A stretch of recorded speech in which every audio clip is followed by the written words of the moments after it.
السلام علیکم دوستو، کیسے ہیں آپ سب؟ میں ہوں عثمان نشاد اور آپ دیکھ رہے ہیں عثمان نشاد آفیشیل۔ تو چلیے چلتے ہیں ویڈیو کی طرف۔ ناظرین، جب ایک ایک کر کے قیامت کی ساری نشانیاں پوری ہو جائیں گی تو قیامت آنا شروع ہو جائے گی۔ قیامت کی ابتدا نفخ صور سے ہوگی، جس کے بارے میں رسول اکرم صلی اللہ علیہ وسلم کا ارشاد گرامی ہے۔ حضرت اسرافیل علیہ السلام سور منہ میں لیے اپنی پیشانی جھکائے کان اللہ تعالیٰ کے حکم پر لگائے ہوئے ہیں۔ جیسے ہی اللہ تعالیٰ حکم دے گا وہ سور پھونکنا شروع کر دیں گے اور یوں قیامت کا آغاز ہو جائے گا۔ مسلم شریف کی ایک حدیث کے مطابق یہ جمعہ کا دن ہوگا۔ لوگ اپنے اپنے کاموں میں مشغول ہوں گے کہ اچانک مشرق و مغرب کے تمام لوگ ایک لمبی آواز سنیں گے جو آہستہ آہستہ اونچی ہوتی چلی جائے گی۔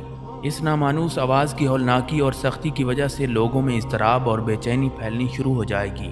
جب سور کی آواز بجلی کی کڑک کی طرح شدت اختیار کر جائے گی تب لوگ مرنا شروع ہو جائیں گے۔ جو آدمی جہاں ہوگا وہیں گر پڑے گا۔ جیسے جیسے سورہ اسرافیل بلند ہوتی چلی جائے گی ویسے ویسے نظام کائنات درہم برہم ہونا شروع ہو جائے گا۔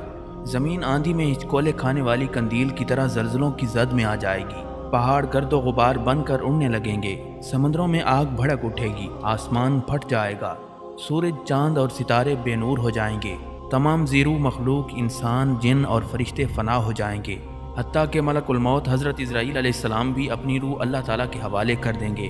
ہر جاندار اور غیر جاندار چیز فنا ہو جائے گی، صرف اللہ تبارک و تعالیٰ کی وحدہ لا شریک ذات باقی رہ جائے گی، اور اللہ تبارک و تعالیٰ کا یہ ارشاد پورا ہو جائے گا، ہر چیز جو اس زمین پر ہے فنا ہونے والی ہے اور صرف تیرے رب ذوالجلال والاکرام کی ذات ہی باقی رہنے والی ہے۔ پھر جب ہر چیز فنا ہو جائے گی تو اللہ سبحانہ و تعالیٰ اعلان فرمائے گا، دنیا میں جبار بننے والے کہاں ہیں؟ دنیا میں متکبر بننے والے کہاں ہیں؟ آج کے روز بادشاہی کس کی ہے؟ ایک طویل سناٹے کے بعد اللہ رب العزت خود ہی اس سوال کا جواب ارشاد فرمائیں گے، آج کے روز بادشاہی صرف اللہ قہار کی ہے۔ پھر ایک طویل مدت جس کا علم اللہ تعالیٰ کو ہے سکوت اور سناٹے میں گزر جائے گی۔ پھر جب اللہ تعالیٰ چاہیں گے نئے سرے سے آسمان، زمین اور فرشتوں کو پیدا فرمائیں گے۔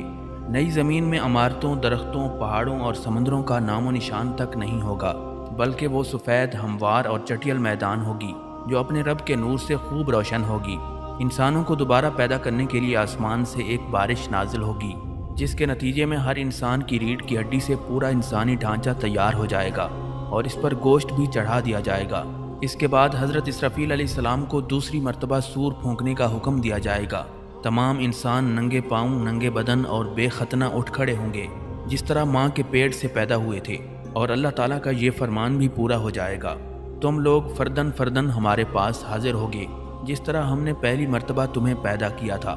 سب سے پہلے نبی اکرم صلی اللہ علیہ وسلم اپنی قبر مبارک سے اٹھیں گے، پھر حضرت عیسیٰ علیہ السلام اور دیگر انبیاء کرام زندہ ہوں گے، اس کے بعد پھر شہداء، صلحاء، فضلاء اور اہل ایمان اٹھیں گے، پھر فساق، فجار اور پھر کفار و مشرکین اپنی قبروں سے اٹھ کھڑے ہوں گے۔ قبروں سے کافر، مشرک، فاسق اور فاجر لوگ اپنے اپنے اعمال کے مطابق اٹھیں گے، کوئی اندھا، کوئی بہرا، کوئی لنگڑا، کوئی چیونٹی کی شکل میں اور کوئی سر کے بل اٹھے گا۔ کافر اس غیر متوقع زندگی کے مناظر دیکھ کر شدید خوف اور دہشت کی کیفیت میں مبتلا ہوں گے، ان کی آنکھیں پتھرائی ہوئی ہوں گی اور دل کانپ رہے ہوں گے، کلیجے منہ کو آئے ہوں گے، کوئی غم گسار اور مددگار نہیں ہوگا، نہ ہی کوئی دوسرے کی طرف دیکھنے یا دھیان دینے والا ہوگا۔ اہل ایمان بھی اپنے اپنے ایمان اور اعمال کے مطابق قبروں سے اٹھیں گے۔ شہید اپنی شہادت کے تازہ بہتے ہوئے خون کے ساتھ اٹھے گا۔ حالت احرام میں فوت ہونے والا حاجی تلبیہ پکارتے ہوئے اٹھے گا۔ اہل ایمان کے لیے دوبارہ زندگی خلاف توقع نہیں ہوگی، لہٰذا ان پر خوف اور دہشت کی وہ کیفیت طاری نہیں ہوگی جو کفار اور مشرکین پر ہوگی۔ قبروں سے اٹھتے ہی ہر انسان پر 2 فرشتے مقرر کر دیے جائیں گے جو اسے میدان حشر میں پہنچا دیں گے۔ یاد رہے ملک شام کا علاقہ میدان حشر ہوگا، لوگوں کو اپنی اپنی قبروں سے اٹھ کر وہیں پہنچنا ہوگا۔ کفار میں سے جو لوگ اپنی قبروں سے اندھے اٹھیں گے وہ ٹھوکریں کھاتے گرتے پڑتے وہاں پہنچیں گے۔ جو لوگ چیونٹیوں کے جسم میں اٹھیں گے وہ لوگوں کے پاؤں تلے روندے اور کچلے جا رہے ہوں گے۔ جو لوگ سر کے بل اٹھیں گے وہ انتہائی ذلت اور رسوائی کے ساتھ یہ سفر طے کریں گے۔ بعض کافروں کو ایک آگ ہانک کر میدان حشر میں لے جائے گی۔ کافر جہاں کہیں تھک ہار کر رکیں گے آگ بھی رک جائے گی، اور جہاں چلیں گے آگ بھی ان کے ساتھ چلنا شروع کر دے گی۔ اہل ایمان بھی اپنے اپنے عقائد اور اعمال کے مطابق حشر میں پہنچیں گے۔